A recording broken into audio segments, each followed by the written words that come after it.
अभीरा का वकील बनकर आया अरमान। लॉकअप के अंदर दोनों के बीच हुई इंटेंस बातचीत। जेल की सलाखों के पीछे बैठी अभीरा की आंखों में दर्द, गुस्सा और टूटन साफ दिखाई दे रही थी। अरमान जब पहली बार उसके सामने वकील बनकर आया तो एक पल के लिए दोनों की आंखें चार हुईं और खामोशी में कई सवाल और कई जवाब छुप गए। स्टार पीएस के पॉपुलर शो यह रिश्ता क्या कहलाता है के आने वाले एपिसोड में दर्शक देखने वाले हैं सबसे बड़ा और सबसे खतरनाक ट्विस्ट। अभीरा बहुत बड़ी मुसीबत में फंस चुकी है। पुलिस लगातार उससे सख्त पूछताछ कर रही है और बार बार उस पर इल्जाम लगाया जा रहा है कि उसने अंशुमन के साथ गलत किया है। जेल की दीवारों के बीच जब जब आवाज गूंजती है, उस पर कोई यकीन नहीं करता।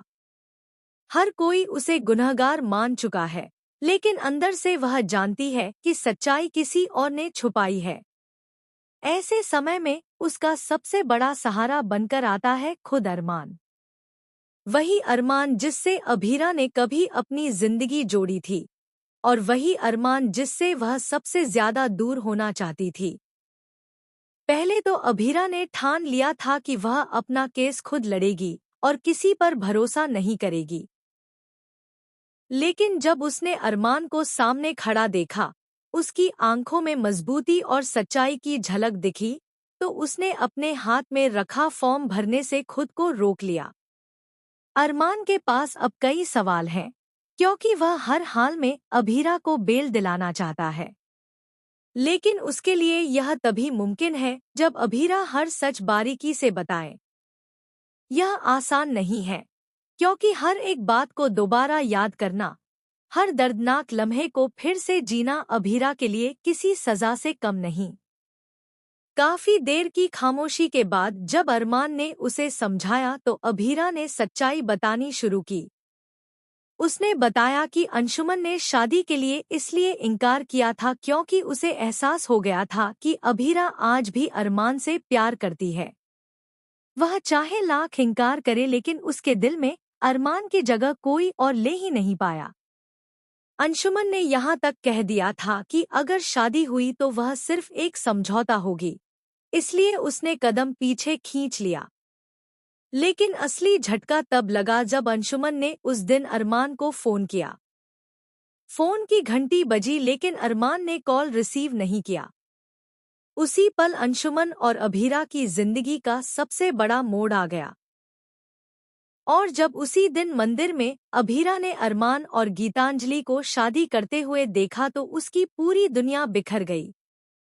उसकी आंखों के सामने उसके सारे सपने टूट गए। अरमान यह सुनकर अंदर तक हिल जाता है।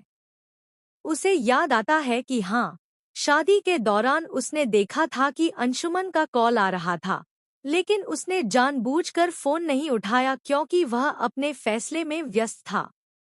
अब अरमान के दिल में गहरी ग्लानि है, पछतावे का तूफान उठ चुका है। वह समझ चुका है कि अगर उस दिन उसने कॉल उठाया होता तो शायद हालात बिल्कुल अलग होते। लेकिन असली शॉकिंग ट्विस्ट तो अब सामने आने वाला है, क्योंकि जैसे ही अरमान सच्चाई को जोड़ने की कोशिश करता है, उसे पता चलता है कि अंशुमन की मौत कोई हादसा नहीं थी, बल्कि एक प्लानिंग थी। किसी ने सोची समझी साजिश के तहत अंशुमन को रास्ते से हटाया ताकि अभीरा पर इल्जाम लगे और वह पूरी तरह अकेली रह जाए। अरमान को शक होने लगता है कि इस पूरी चाल के पीछे वही लोग हैं जिन्होंने उसके और अभीरा के रिश्ते को तोड़ा। अब सवाल यह है कि अरमान क्या अपनी गलती की भरपाई कर पाएगा? क्या वह कोर्ट में साबित कर पाएगा कि अभीरा निर्दोष है और असली गुनहगार कोई और है? या फिर हालात इतने बिगड़ जाएंगे कि अरमान को